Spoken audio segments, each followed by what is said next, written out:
ฮัลโหลแอนิวันกับสบายดีเจ้า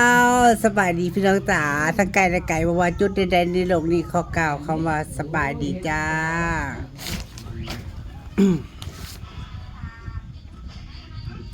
ก่อนอื่นขอบคุณนะคะ ขอบคุณขอบคุณเอื้อยลิซ่าด้วยจ้าเด้อพี่ลิซ่าทางเดนมาร์กด้วยจ้าฝากเงินมาให้นางไว้เทพื้นกับเพชรครัวขอบคุณหลายๆดีจากใจจริงเด้อเด้อเขาจะร่ำจะรวยสุขภาพแข็งแรงบ่เจ็บบ่จนเด้อเพราะเอื้อยแล้วก็ฝากมาหลายเทื่อเนาะฝากมาตลอดบางเทื่อก็10,000 20,000จ้ะ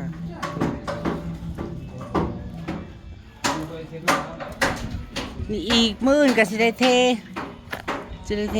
สั่งปูนสั่งเล็กมาไว้เลยผู้ใดมาโกรธผู้ใดมาหยังเด้อมาหยัง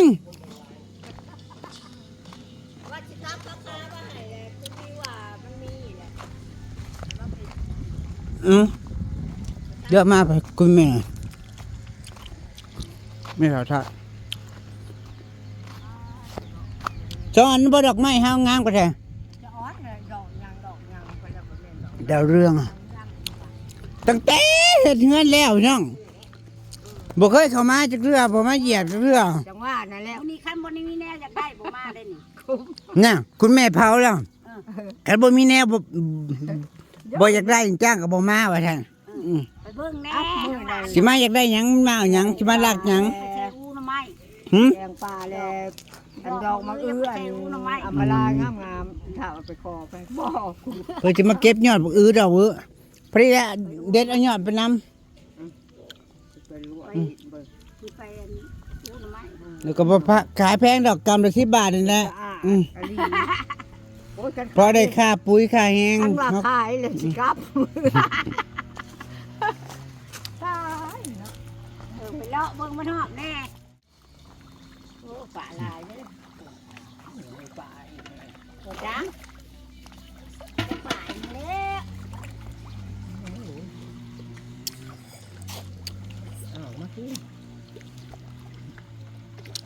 ปีปลานินปลาตะเพียนปลานวลจันทร์ปลาเค็งนาจะปลูกนะหมากอันนี้หมากอันนี้เอามาใส่แน่ไม่ขึ้นนะไม่ขึ้นเลยลาบมันใส่เอาใส่เลยนั่นเทพื้นแล้วเสียให้เฮ็ดครัวให้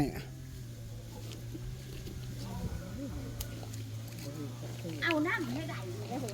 เอาน้ำไม่ใช้เอาเปิดน้ำใช่เหรอ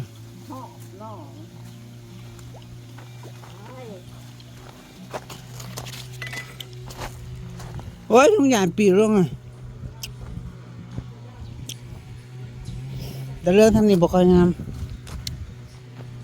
ปลาตะเพียนบ่อยปลานี้ปลาตะเพียน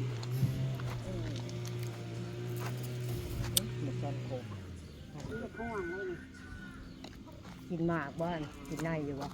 หมากตะวินเป็นนั่นแหละมันแล้วมันก็แก่บ่แล้วนี่ใช้ดอกตะวินน่ะบริเมนจะเบิ่งจังได๋จังว่าดอกตะเวนแม่เพิ่นว่าดอกตะเวนโอ้ยคนเดียวว่าเนาะดอกตะเวนก็ใหญ่ๆตัวผักบุ้งเด้มีกินบ่ผักบุ้งบ่แน่ยาวเหยียดท่านพี่น้องก็ถือมาลวกน้ำเพิ่นเพราะว่าอันนี้ดีจ่ายก็ขึ้นยาก็เลยลงอันมื้อละไม่แก่มาเลยลองเบิ่งโอ้ยพอหนึ่งอีกแล้วมันพี่น้องหนึ่งมื้อนะมันให้มันแก่จักหน่อยเนาะหนึ่งทั้งเปลือกมันนะพี่น้องคุณแม่บอกทั้งนัดไปใช้เพิ่นว่ากันนางนั่นนางเป็นหนึ่งมือมูมานเด้เราพริกนางจะได้กินหมากกี่ดอกพี่น้องจะได้กินหมากกี่ดอกเอาพอแล้วนี่ไงที่ซ้ำไว้นะติดเลยติดนั่นเนี่ย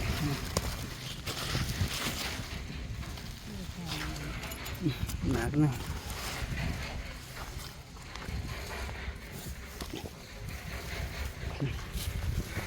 สองหมากค่ะ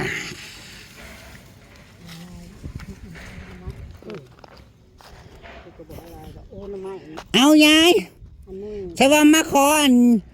แพงบักผัดคือเอาผักบุ้งน้ำบาดที่เนี่ย เอาว่าพักบ่งก็บ่เอา เอามือลวกเอามือพัด คนพัด ปาดเอาแล้ว เอาพัดเก่ง พัดบ่เก่งดอก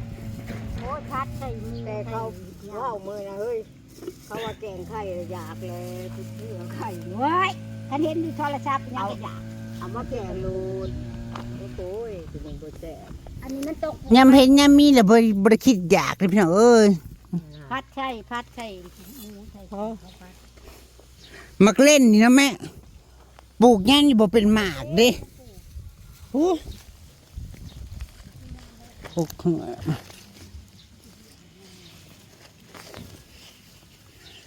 นั่นนี่อันเบี้ยอะไรนี่มะนาวนี่เบี้ยมะนาวนะ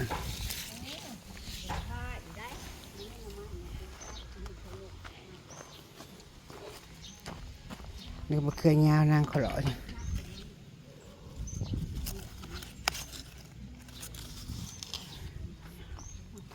เสร็จทางไปก็บริมบริเหตุจะขับจะไปลา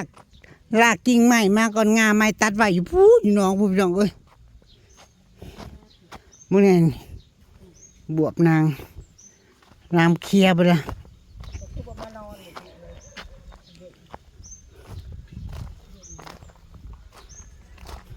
อยู่นี่เย็นเด้ตูบ่อนอยากฮ้อนนักเว้นสักกะสิ มันเบี้ยน้อยมันมีอยู่บ่ตะคอ หยัง มาคุยแล้วครับ โลกเอาจักหน่อยจะกก จะมาสออกดอกวะนี่ไง เชื้อกับผม ต้นนางมักโมนาง พักยัง สิจะ หมกโมคุณให้มันไปตามขอ ต้นมะฮงนางนั่น อย่าให้มันลงน้ำได้ถ้ามันงูมันเนาะมันไปตามขอกเลยไปนั่นน่ะ เพิ่นกล้าให้เพิ่นปลูก นั่ง ไหนมันหล่นทาง เขากินนั่งมันกระสือไม่ได้เป็นหมา ฮะ พักบัวพาน พักบัว มกยายจะเอาโหระพานางมาลกนั่นไหนมาเบิ่งติมันบ่ได้มีแต่ต้นเนาะมีแต่ต้นใหญ่ๆนี่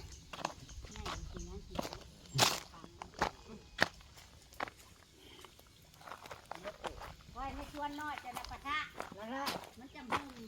ไว้แล้วหั่นล่ะ ดอกแค่นาง พวกหยัง ดอกแค่ จะได้อีกบ่เห็นในสวนนี่สวนเดียว ได้ไหมเฮาใหญ่มาปลูกนี่แม่ต้นผักหอม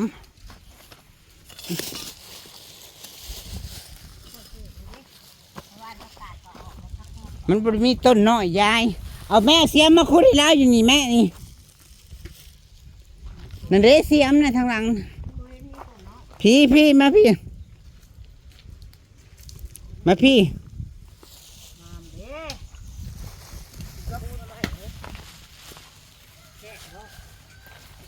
เก็บไปหน่อย นี่คุดนี่ฮะนี่นะคุดไปได้2 ต้นนี่ นี่ตัวอยู่นอกนี่ ลอง เออ ลองมาซับไปอ่ะลองซับไปอ่ะ ลูก บ่ได้ใครตู้อ่ะ โอ้ย คุด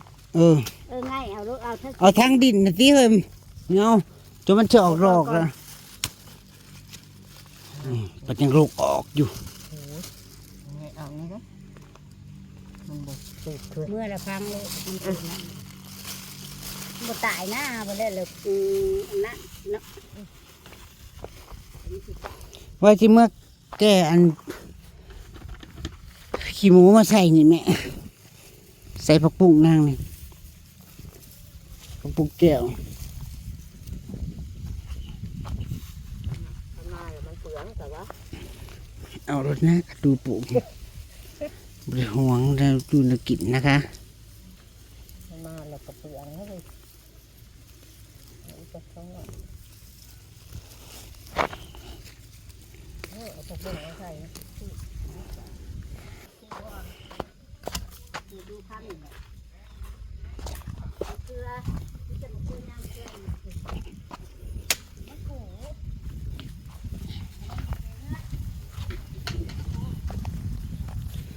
ผักหอมแปะฮะแม่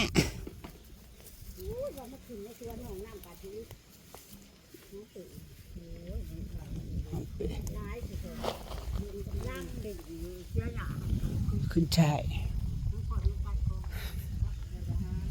พอนดิ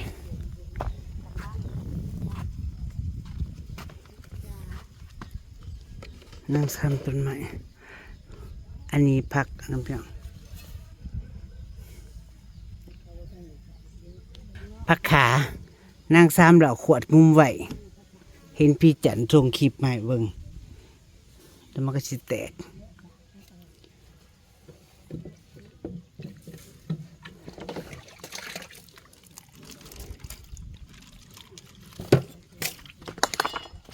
คำลงยังแดดเอาเด้อ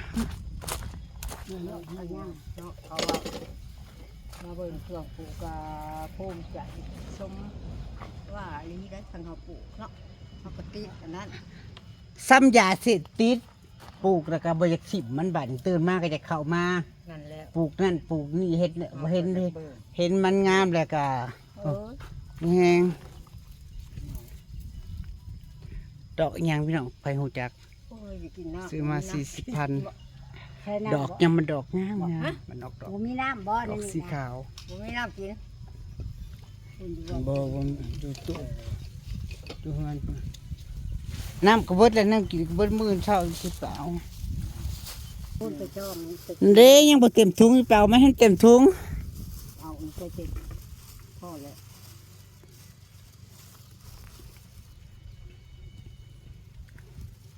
ทำไมคนโตเนี่ยมันคิดพืชคิดในหน่อย บัวแล้วมันก็แตกขึ้นแล้วนี่มันทนบ่โต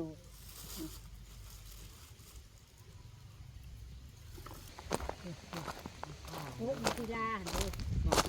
โอ้ยกีฬา ที่เราใส่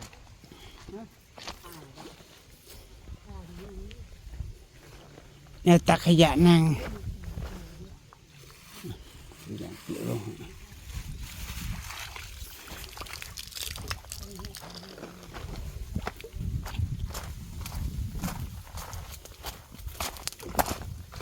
โอ้กบตัวลุงบอกของป่า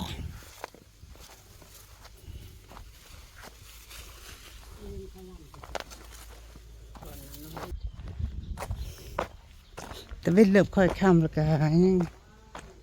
หอนเอาเด้อ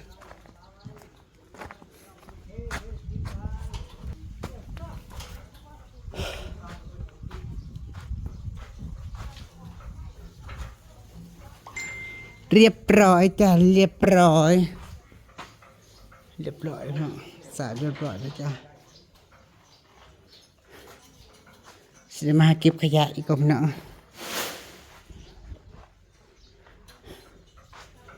มาเก็บขยะออก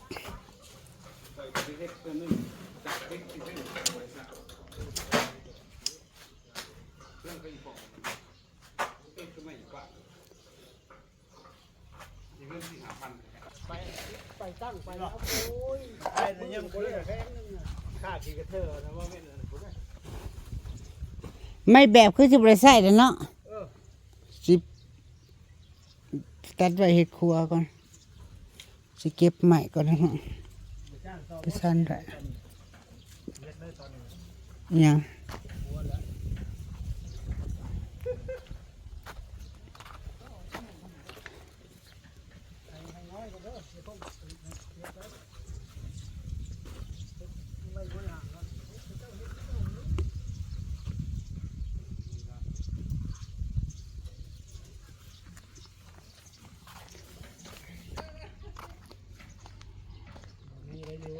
สิได้หยอดปุ๋ยแล้วปุ๋ยสิใส่ปุ๋ยเลี้ยงเนาะข้าวโพดสิได้ใส่ปุ๋ยเลี้ยง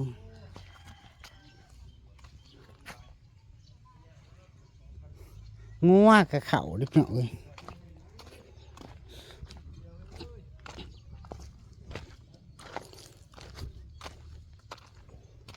งัวเขามากินของนาง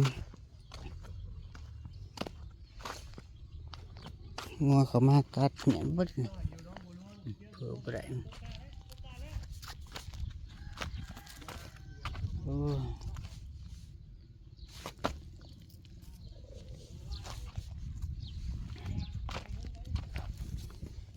ดี๋ยวบ่พอเหยียบพลาดลงไปอีก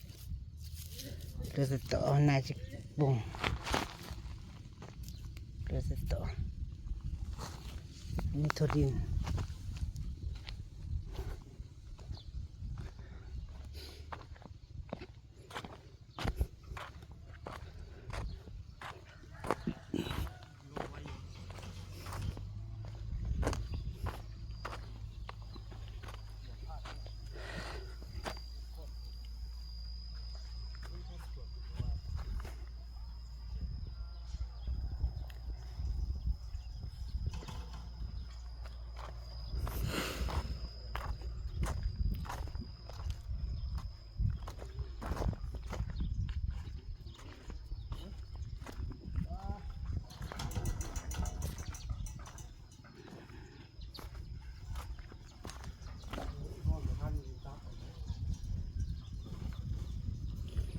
เก็บใหม่ไว้ก่อนเนาะ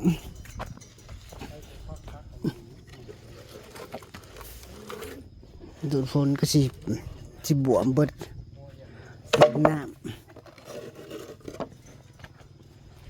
ไว้สะพาน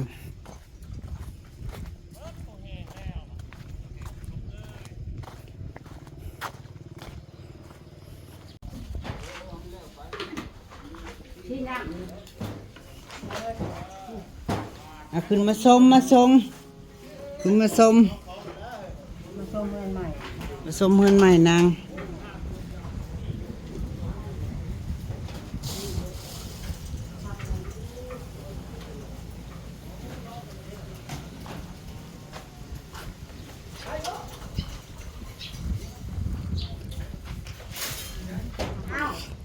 ทหารเกษตรปกตูบ่ ใส่กระจก โอ้ยจะมาเอาลาย หัวกระทอกทิ้งตั้งไว้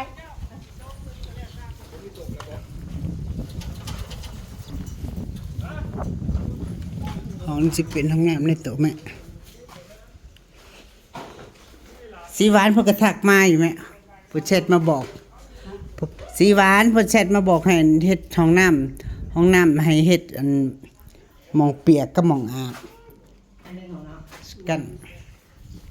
ห้องน้ำบอก บุญถึงในไปแล้วอันนี้ห้องไว้เก็บของไว้สิป่า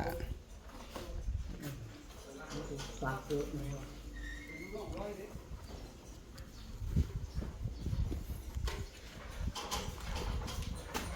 แปลกเงินลำเดียวเนี่ยแปลกเงิน พี่น้องยายว่าแปลกหมู่ เรียกมาเราคือจังหวัดงามเลยที่เครื่องรังมาเนี่ย ยายว่าแปลกหมู่กระแท เงินช่องลังบอก เกิดมาผิดเพศ รังเดียวเราติดสองหลังแต่ละนี้ เกิดมาผิดเพศเฮ็ดเชื้อก็ยังมาเฮ็ดแปลกหมู่อีก มาจุ่มขึ้น ได้แล้วว่าเอามาลายเงินช่องลังสุดแล้วลัง กันนี่เขาเห็ดนายอย่างเรา ปักเบิ้งบัดมื้อคืนสิจ้างมาลำเบื้องให้เจ้าเต้น โอ้ยเดินมาเต้นนะจ๊ะ 5ถึงเลข เขาดังเขาไล่ เขาซ่าเด้เนาะอ้าย เขาซ่าแล้ว ซ่าบดบ้านบดเมืองเลยว่าอามาลาขึ้นเฮือนนี่ ตายได้ ถ้าบ่เว้าบ่ให้ถามโตนสมัยกดที่หลังนั้นเพิ่นว่า อืม วันนี้แหละรับก็เว่าอย่างนี้ เขาก็ชาบ้ากันเลยว่ะ เขาสิได้ดี เวลาที่เอามาเมื่องบ่ บ่ทันได้แล้วสับเอ้ยพักกะซ่าที่อันมาลำดอกพลำเรื่องแล้วจ้ะถ้าจ้างมาลำเรื่องพี่นิกแฟนบอกแก้วสิออกค่ามาลำเรื่องให้ครึ่งหนึง น่ะ พี่นิกคุณแม่ก็บ่ได้เว้ากับเป็นพี่นิกแต่โดนละแฟนบอกแก้วนะแต่เก่าเว้าดูพี่แล้วโทรมา ที่เพิ่นเดือนไหนเอ้ย อีหน้าจะจองบอกอีหน้าว่าเงาจะนอนลูกนาน เนาะ แรกบอก โอ้นี่ปัญญาบ่แม่นท่อมเด้อพี่น้องน้ำต้มพญเลิศนี่กันน้ำต้มนี่เบิดเลยเพิ่นกินน้ำต้ม นอนเรือน้อยเอา ได้ยังมาปลูกมาฝังทำแค่ไปออมกระโปรงมุกก็ได้ข้างมาลวกบ่ ใส่อุณไม้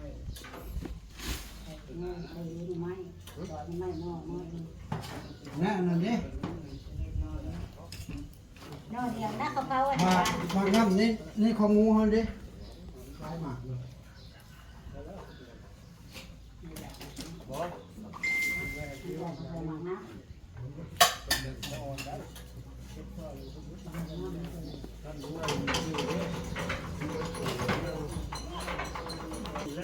อิหยังก็แม่นางบอกบ่แป๊บพี่น้อง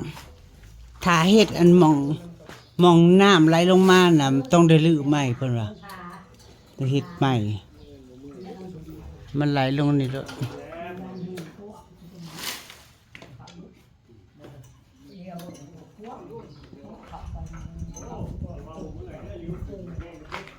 ฮะ สู้เอามันก็หอมแล้ว แล้วเขามาเบิ่งแล้วบ่เอ้าหลายคนก็เว้าเด้เลี้ยวเข้ามาน่ะคือหลังน้อยๆเอาเปาะอยู่บัดย่างเขามาเบิ่งปัดปาดคือกวางอึ้งตึงอยู่เพราะว่ามื้อนี้ทรงมันน้อยแต่ว่าเข้ามาเนี่ยมันก็กว้าง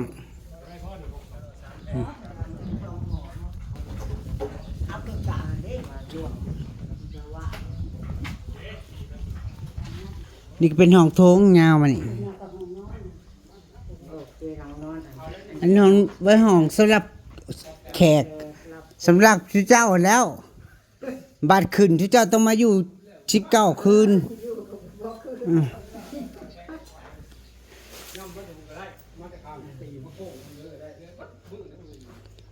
อื่นเขาก็เริ่มเทแล้วนี่แล้วพี่น้องสาบแล้วแม่นยังเหลือทางนอกมือเขาสาบทางนอกอื่นมือแล้วอีก2-3 มื้อแล้วเราก็สิเทพื้นแม่เงินเฮาก็ลอยๆนะเงินบ่ค้างในบัญชีให้เฮายืมนี่เด้อ บ่ได้มีเงิน เฮายืมนี่ เป็น เด้อ เลยเป็นร่างเป็นเรื่องบานนี้บ่แม่นบ่ล้ำเรื่องเห็นบ่ล้ำหาเรื่องล้ำแล้วบ่มีเงินจ่ายก็เลยเป็นเรื่องเป็นราวกันพี่น้องดราม่ากันจะห้องพ่อมื้อนี้อย่าไปเชื่อเรื่องบ่ล้ำเรื่องเด้อนะ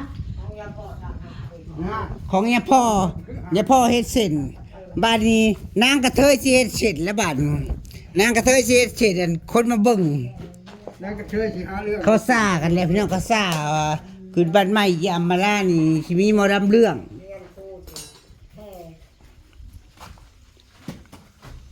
เอาไปเขาจับแล้วเจ้าตัวสิบ่ว่าเลยเนาะ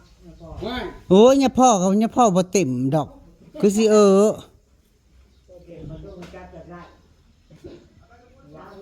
ตัวหมาลำเรื่องมาเล่นให้ จับหรือไม่คือว่างหนึ่งอันอยู่เจ้าเย็นเพิ่นชูนเพิ่นกินเหล้า โอ้ยไปหาเฮ็ดเวียกก่อนเนาะแดดท่านก็อ่อนลง ไปหาแก่สลามมาเฮ็ดอันนางบักบวบทางเขานางจ้าสารชั้นนี้ตาขอบคุณทุกคอมเมนต์ขอบคุณทุกกำลังใจ ขอบคุณเอื้ออายเบิร์ดสุขุสุคนนะจ้าโดยสบายดีจ้า